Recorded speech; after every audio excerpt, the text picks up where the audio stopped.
purify your dimagh, your brain, your mind.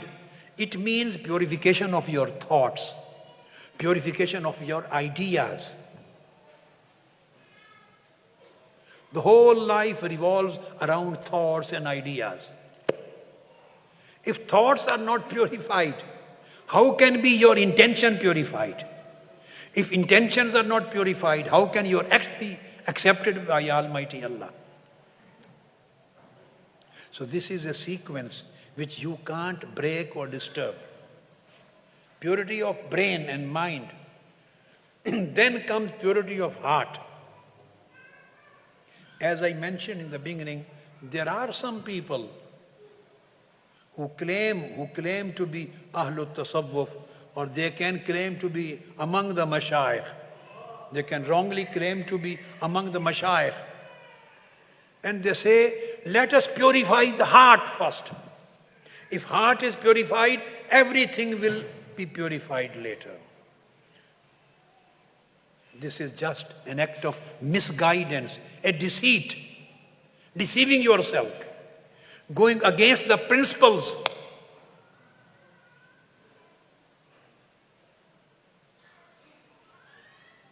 Nothing happens like that. So you have to start purification from outside, and gradually, layer by layer, you are going inside to inner side.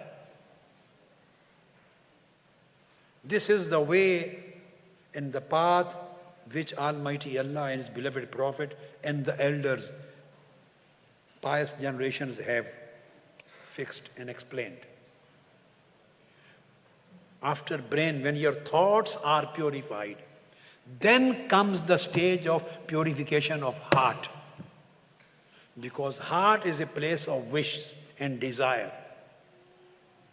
If your thoughts are impure, your desires and wishes cannot become pure.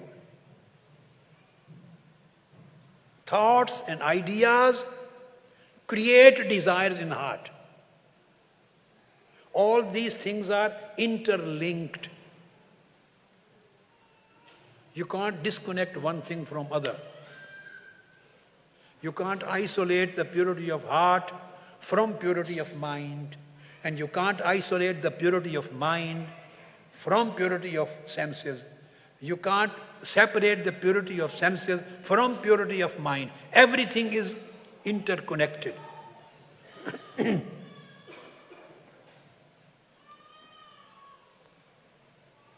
Your outer living, your outer actions indicate your inner personality, your state of mind, whether you are a disciplined man or not, whether you are an organized man or not.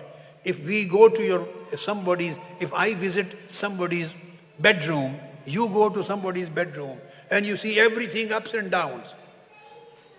What does it mean? His bedroom is not only up and down. His whole personality, his thought, his mind setup is ups and down. He has no discipline in his thought. He has no organization in his personality. So everything, whatever is seen in outside is reflection of our inner life.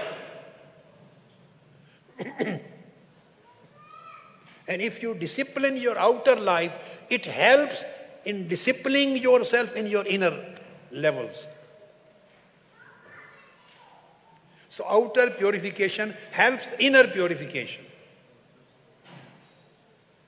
But focusing on just inner purification, leaving the outer purification away, does not help you, never.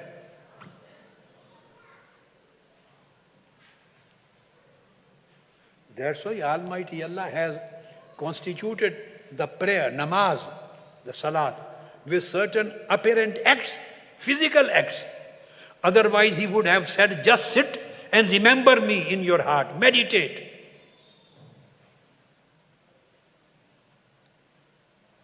As people do in certain religions now. But no, Islam has constituted all acts of worship with special practices, acts. You stand, you do qiyam, you do ruku, you recite something, you go for prostration, you sit, you recite, you turn your face right and left. All these are outer, apparent, external, bodily acts, physical acts. Why? Because every physical act has an impact on inner side. Sujood brings you closer to Allah. What is tasbih? Glorification. We read something from with our mouth, with tongue. It has an impact on our heart and our spirit. So we can't separate outer aspect of act and inner aspect of act. This is just a delusion and deceit.